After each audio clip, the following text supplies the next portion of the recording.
Polaris को ये पता था कि वह गर्भवती है, लेकिन उस क्रूर कैदी सरगना ने फिर भी उसे बेरहमी से पेट में लात मार दी। अब पोलारिस का गुस्सा फूट पड़ा। दर्द को सहते हुए उसने थोड़ी सी मैग्नेटिक पावर निकाल ली। वह कोई आम लड़की नहीं बल्कि मैग्नेटो की बेटी थी, फैशन की दुनिया में तहलका मचाने वाली पोलारिस। कुछ दिन पहले एक मिशन में वह पुलिस के जाल में फंस गई थी और अब जेल में बंद थी। नई थी, माहौल समझ भी नहीं पाई थी कि जेल के गेट पर ही एक ब्लैक इनमेट ने उसे धमकी दे डाली। पोलारिस ने उसे नजरअंदाज किया क्योंकि उसके पास ज्यादा जरूरी काम थे। उसने नोट किया कि एक कैदी की गर्दन पर भी वही शक्ति रोकने वाला कॉलर था। कुछ सोच पाती तब तक उसे उसकी सेल में ले जाया गया। गार्ड के जाते ही पोलारिस ने अपनी शक्तियों से बाहर निकलने की कोशिश की, मगर उसका मैग्नेटिक पावर काम नहीं कर रहा था। दूसरे कैदी मजाक उड़ाने लगे। तभी सामने वाली कैदी ने बताया, यह कॉलर खास तौर पर म्यूटेंट्स को काबू में रखने के लिए लगाया जाता है, और पोलारिस से कहा कि वो ज्यादा होशियारी न दिखाए। जेल का बॉस उसे पहले ही नोटिस कर चुका है। पोलारिस ने तय कर लिया कि उसे हर हाल में भागना है, लेकिन प्लान अब बदलना होगा। दूसरे दिन उसे इंट्रोगेशन रूम ले जाया गया, जहां हर चीज प्लास्टिक की थी ताकि वह किसी भी मेटल को कंट्रोल न कर सके। पुलिस उससे उसके टीममेट्स का पता मांग रहे थे और उसके पेट में पल रहे बच्चे की धमकी देकर दबाव बना रहे थे। यही बात पोलारिस के अंदर की आग को और भड़काती है। लंच ब्रेक में उसने बाओलियन नाम की एक कैदी से कॉलर खोलने का तरीका पूछा, मगर वो हंसते हुए कहती है यह नामुमकिन है और पोलारिस से दूरी बना लेती है। ये सारी बातें जेल की बॉस महिला कैदी लीडर देख रही होती है। ब्रेक के बाद वही बॉस उसे रोकती है, यहाँ की रानी मैं हूँ। पोलारिस उसे घूर कर चली जाती है, मगर तभी एक दूसरी कैदी ने पीछे से पोलारिस को गिरा दिया और एक हथौड़ा सीधे उसके चेहरे की ओर मार दिया। पोलारिस ने अब और नहीं सहा। कॉलर की जलन के बावजूद उसने अपने आसपास की मेटल टेबल को कंट्रोल करके कैदी लीडर को दीवार से चिपका दिया। पोलारिस पर फिर हमला हुआ और तभी गार्ड आ गए। बिना पूछताछ किए उसे सॉलिटरी सेल में भेज दिया गया। अब पोलारिस पहली बार टूटी, लेकिन अपने बच्चे की सोचकर उसने आखिरी कोशिश की। गेट पर पूरी ताकत से अपनी शक्ति झोंकी। शरीर थक चुका था, मगर इच्छा शक्ति नहीं। कुछ दिन बाद पोलारिस को दूसरी कैदी के साथ ट्रांसफर किया जा रहा था। स्पेशल ट्रक प्लास्टिक से बना ताकि उसकी शक्तियां बेअसर रहें, पर कोई नहीं जानता था कि उसके साथियों ने रास्ते में एम्बुश तैयार कर रखा था। ट्रक जैसे ही मौके पर पहुंचा, दो म्यूटेंट्स ने मिलकर टायर फोड़ दिए। जेल स्टाफ ने तुरंत सुरक्षा घेरे बना लिए। एक इनविजिबल मैन ट्रक के पास गया, मगर कुछ ही कदम चलकर वह प्रकट हो गया और गोली लगने से घायल हो गया। बाकी म्यूटेंट्स की भी शक्ति काम नहीं कर रही थी, शायद कोई इंटरफेरेंस डिवाइस एक्टिव था। पोलारिस के बॉयफ्रेंड ने गन उठाई और गोलीबारी शुरू की। लॉन्ग हेयर्ड गर्ल घायल को बचाने पहुंची और गैंगजी ऑफ ब्लू गर्ल ने इंटरफेरेंस स्रोत को ढूंढा। उन्हें एक चमकती आंखों वाला शख्स मिला। वह उनका पुराना साथी माई चोंग था, जिसकी शक्ति बाकियों की शक्तियों को बंद कर सकती थी। गैंगजी ने उसे चुपके से पीछे से आकर एक मुक्का मारकर बेहोश कर दिया। अब पोलारिस को महसूस हुआ उसकी शक्तियां वापस आ गई हैं, मगर ट्रक में कोई मेटल नहीं था। तभी साथ वाला आदमी अपनी टांग में लगे स्टील स्क्रूज निकालने को कहता है। पोलारिस हिचकिचाई, मगर फिर वह स्क्रूज निकालती है और उनके जरिए रस्सियां काटती है। जैसे ही जेल गार्डों को पता चलता है, बहुत देर हो चुकी थी। बाहर बाकी म्यूटेंट्स की शक्तियां भी लौट आती हैं। पोलारिस का बॉयफ्रेंड कार के फ्यूल टैंक पर लेजर मारता है। तेज धमाका होता है। जेल के अधिकारी डर जाते हैं और गोली चलाने का आदेश दे देते हैं। ब्लू गर्ल स्पेस फाड़कर बाकी साथियों को निकाल लेती है। तभी ट्रक का पिछला दरवाजा खुलता है। पोलारिस आजाद हो जाती है। अब उसके पास अगर मेटल हो तो वह अजेय है। यह देख जेल प्रमुख पीछे हटने का आदेश देता है। पोलारिस अपने बॉयफ्रेंड के गले लगती है और इस तरह पूरी टीम के सहयोग से पोलारिस को आजादी मिल जाती है। लेकिन असली खतरा तो अब शुरू हुआ है। पोलारिस ने अपने पैर से कार का दरवाजा तोड़ा और उसे बाहर फेंक दिया। उसे पता था कि ऊपर ड्रोन मंडरा रहा है। तभी लड़के ने भी अपनी शक्ति का इस्तेमाल किया। तेज गर्म रोशनी जो शीशे की परावर्तक सतह से होकर ड्रोन पर जा लगी और उसे गिरा दिया। ये छोटी सी जीत दोनों को बेहद सुकून देने वाली लगी, मगर सफर अभी खत्म नहीं हुआ था। अचानक FBI की एक टीम ने रास्ता रोक लिया। मैग्नेटो की बेटी पोलारिस ने तो मानो इस तरह की धमकी को गिनती में ही नहीं लिया। हाथ घुमाया और गोलियां वहीं से वापस भेज दी। FBI चीफ सब देखता रहा। उसे समझ आ गया कि वह पूरी तरह पोलारिस के रहमोक्रम पर है, मगर पोलारिस ने उसे मारा नहीं, बल्कि पास की कंक्रीट में मौजूद लोहे की छड़ों को उसकी गर्दन पर लपेट दिया ताकि वो भी महसूस कर सके स्टील नेकलेस का मजा। तभी बाहर से और फोर्स आ गई। अब पोलारिस ने अपनी पूरी शक्ति झोंक दी। सारे लोहे के टुकड़े हवा में उठे और ग्लास की छत तोड़ते हुए पुलिस कारों पर आकर गिरे। यह साफ इशारा था, हम कमजोर नहीं हैं। लेकिन FBI ने पोलारिस की एक कमजोरी पहचान ली। वह किसी को मारती नहीं। बस फिर क्या था, तेजी से गोलियां भर ली गई, आंसू गैस फेंकी गई। पोलारिस को पीछे हटना पड़ा। कुछ समय बाद जब वे म्यूटेंट हेडक्वार्टर पहुंचे तो पोलारिस ने बाकी बच्चों को सिखाना शुरू किया, कैसे अपनी शक्तियों को काबू में लाएं और कैसे दमन के खिलाफ लड़े, क्योंकि इंसानों ने उन्हें अपना हिस्सा नहीं समझा, बल्कि गुप्त प्रयोगों के लिए बंदी बनाकर रखा। पोलारिस जानती थी लड़ाई के बिना अस्तित्व संभव नहीं, और जल्द ही वो दिन भी आ गया। बाहरी निगरानी में एक सेंटिनेल ने देखा FBI की एक भारी टुकड़ी हेडक्वार्टर की तरफ बढ़ रही थी। ब्लैक आयरन ने तुरंत रिट्रीट का आदेश दिया। FBI के साथ कुछ भ्रष्ट म्यूटेंट्स भी थे जो उनके खिलाफ लड़ने को तैयार थे। शुक्र था मुख्यालय से एक गुप्त सुरंग पहले से तैयार थी। पोलारिस और उसका भाई पीछे रह गए ताकि सबूत मिटाकर दूसरों को समय मिल सके। जब बाकी टीम बच गई तभी तभी दुश्मन अंदर घुस आया। एक म्यूटेंट ने साउंड वेव्स से हमला किया, मगर पूरी इमारत अब खाली थी। पोलारिस और उसका भाई एक साथ फाइनल मूव के लिए हाथ थामे खड़े थे। तेज चमकदार प्रकाश, बिना कोई आवाज, और पूरा हेडक्वार्टर स्पेस में बिखर गया। उधर दूसरी ओर पोलारिस एक सीक्रेट मिशन पर थी, उस इंसान को खत्म करने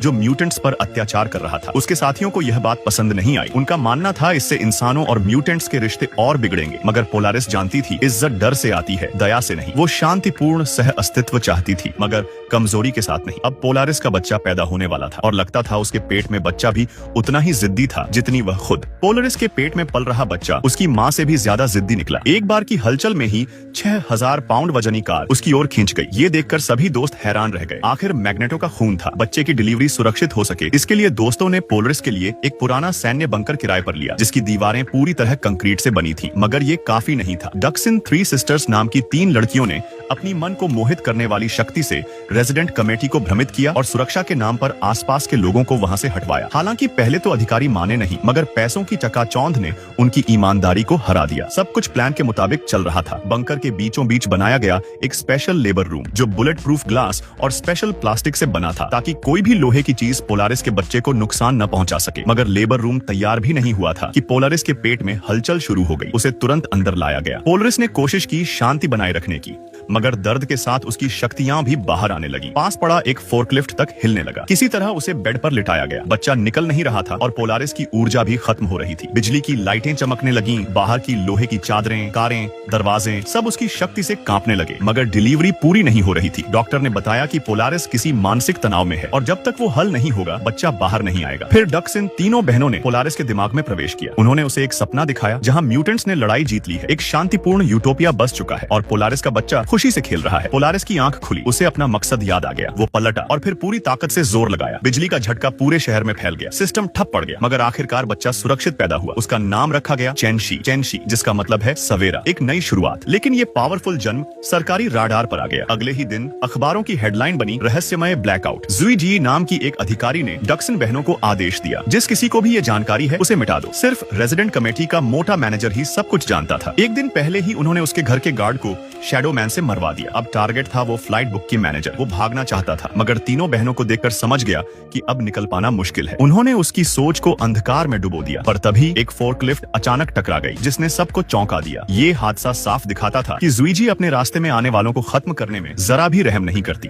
ये लड़की कोई आम लड़की नहीं थी। बस हल्का सा जोर लगाया और ब्रेड का टुकड़ा चूर चूर हो गया। लेकिन उसने माँ बाप की बदली नजरों को नहीं देखा। तभी बाहर से अजीब सी आवाजें आने लगी। उसके पिता जल्दी से देखने चले गए और अगले ही पल लड़की के सामने जो नजारा था उसने उसे अंदर तक डरा दिया। लेकिन जब उसने पिता के चेहरे पर भाव देखे तो समझ गई कि ये सब उसके माता पिता ने ही किया है। घबराई लड़की ने भागने की कोशिश की, लेकिन देर हो चुकी थी। उसे पकड़ लिया गया और गले में एक ऐसा कॉलर पहना दिया गया जो सिर्फ म्यूटेंट्स को काबू करने के लिए होता है। उसने कभी नहीं सोचा था कि उसे उसके अपने ही माँ बाप धोखा देंगे। नफरत का बीज उसके भीतर बो दिया गया। उसे एक प्रयोगशाला में एक चूहे की तरह रखा गया। उसके शरीर में लगातार दवाएं डाली गईं, लेकिन किसी ने उसकी उस भयानक शक्ति को नहीं समझा। वो स्पेस और डायमेंशन को मोड़ सकती थी। उसके डरावने और उलझे हुए दिमाग के दृश्य देखकर वैज्ञानिक भी कांप उठे। कई साल बाद पोलारिस एक मिशन पर थी और उसने उस लड़की को बचा लिया, लेकिन उस वक्त तक वो लड़की अब भी मानसिक अंधेरे में जकड़ी हुई थी। डक्सन सिस्टर्स ने जब उसकी मेमोरी पढ़ने की कोशिश की तो उन्हें सिर्फ दर्द, यातना और स्याही सी यादें मिली, जिसने उन्हें भी सन्न कर दिया। पोलारिस ने फैसला किया कि अब वो लड़की को म्यूटेंट्स की असली ताकत दिखाएगी। अगले दिन जब पोलारिस ने उसका टेस्ट लिया तो लड़की इतनी डरी हुई थी कि कुछ भी करने से घबराती थी। उसे लगता था कि अगर उसने कुछ गलत किया तो फिर उसे वही यातनाएं दी जाएंगी। लिटिल व्हाइट नाम की म्यूटेंट को उस पर तरस आया। उस रात वो लड़की के पास गई और अपनी दुख भरी कहानी सुनाई। पहली बार लड़की ने किसी की बात सुनी और अपने दिल के दरवाजे खोले। इसके बाद लिटिल व्हाइट और लड़की की दोस्ती गहराई। वे सड़क के किनारे खाने गईं और लड़की ने अपनी अद्भुत शक्तियां दिखाई। वो किसी भी चीज को पलट सकती थी। फिर एक दिन टीम को बैंक लूटने का मिशन मिला। पोलारिस के नेतृत्व में सबने बिना किसी डर के बैंक में एंट्री ली। डक्सन सिस्टर्स ने गार्ड्स को बेअसर किया। पोलारिस ने गोलियां रोक दी और जुईजे ने अपनी ध्वनि शक्ति से सबको जमीन पर गिरा दिया। बैंक के मुख्य तहखाने को खोलने का जिम्मा अब लड़की का था। उसने बड़े आराम से चट्टानें तोड़ी, रास्ता बनाया और बैंक की सारी संपत्ति को पोलारिस की टीम के अकाउंट में ट्रांसफर कर दिया। लेकिन जैसे ही टीम वापसी करने लगी, लड़की का अतीत उसके सिर पर चढ़ गया। वो उन सबको मारने लगी जो पहले उसे कैद करते थे। उसका चेहरा अब मासूम नहीं था, वो अब पूरी तरह बदल चुकी थी। जुईजी का मंगेतर भी उन्हीं में था, था जिनकी जान गई। पोलारिस ने रास्ते में उसे समझाने की कोशिश की कि निर्दोषों को मारना ठीक नहीं, लेकिन लड़की ने कोई पश्चाताप नहीं दिखाया और पावर से कार का दरवाजा मोड़ते हुए वहाँ से चली गई। ज़ुईजिए चुप नहीं बैठी। उसने शैडो मैन को भेजा जिसने लड़की को पकड़ लिया। फिर उसे काले लोहे के पिंजरे में बंद कर दिया गया जहाँ उसे फिर से यातना दी गई। लिटिल व्हाइट ने जब ये सब देखा तो वो चुप नहीं रह पाई। रात के अंधेरे में वो पिंजरे तक पहुंची और अपनी शक्तियों से उसे आजाद कर दिया, लेकिन लड़की को लगा कि ज़ुईजी को जिंदा छोड़ना अब और खतरा है। उसने उसे मारने का फैसला किया। लिटिल व्हाइट ने लाख मना किया, लेकिन लड़की कॉन्फ्रेंस रूम में घुस गई और हमला करने लगी। और तभी लिटिल व्हाइट ने एक झटके में लड़की की मूवमेंट रोक दी और उसी रुकावट में लड़की का सिर दीवार से टकरा गया। वो मर गई। लिटिल व्हाइट के हाथों ही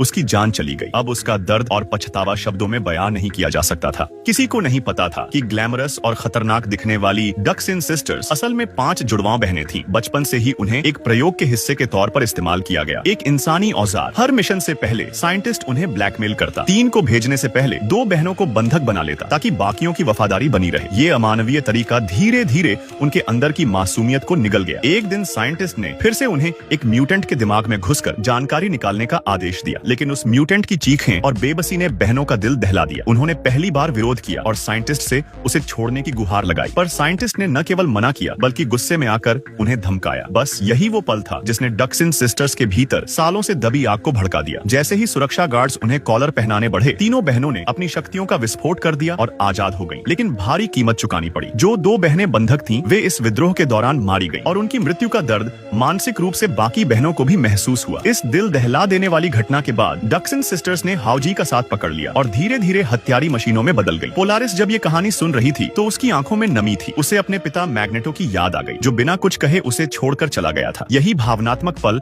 पोलारिस की शक्ति को अगले स्तर तक ले गया। वह अब नई पीढ़ी की मैग्नेटो बन चुकी थी। इसी दौरान उसे हाउ जाई की असली मंशा पता चली। वह केवल म्यूटेंट्स के लिए जगह नहीं चाहती थी, बल्कि पूरे स्थानीय सरकार को नष्ट करना चाहती थी। जल्द ही हाउ जाई ने हमला कर दिया। उसने डक्सिन सिस्टर्स को आदेश दिया कि वे लिटिल व्हाइट और उसकी जोड़ी को जबरन सुपर पावर्स इस्तेमाल करने पर मजबूर करें। जब पोलारिस वहां पहुंची तब तक बहुत देर हो चुकी थी। इमारत खंडहर बन चुकी थी। पोलारिस का अगला मिशन अब साफ था, हाउजी को रोकना। लेकिन हाउजी के पास एक डरावनी ताकत थी। वो आसपास के सभी म्यूटेंट्स की शक्तियों को निष्क्रिय कर सकती थी। ऐसे में एक साथी ने खुद को बलिदान करने का निर्णय लिया। उसके पास थी एक अनोखी और अंतिम शक्ति, एक ऐसी जो सब कुछ खत्म कर सकती थी। जाने से पहले उसने अपने प्रेमी से विदा ली और अकेले एलिवेटर से हाउ जाई के पास पहुंची। हाउ जाई ने उसका मजाक उड़ाया, बोली, तुम जैसी में सबसे बेकार है। लेकिन वो उसका मन पहले से तैयार था। उसने खुद को विस्फोटित कर दिया। एक जोरदार धमाका और सब कुछ राख में बदल गया। हाउजी की मौत के बाद डक्सिन सिस्टर्स ने अपने आखिरी मिशन को पूरा किया। उन्होंने हाई लेवल अधिकारियों को अपने कंट्रोल में लिया और मीडिया के जरिए म्यूटेंट प्रोटेक्शन लॉ पास करवा दिया। अब पोलारिस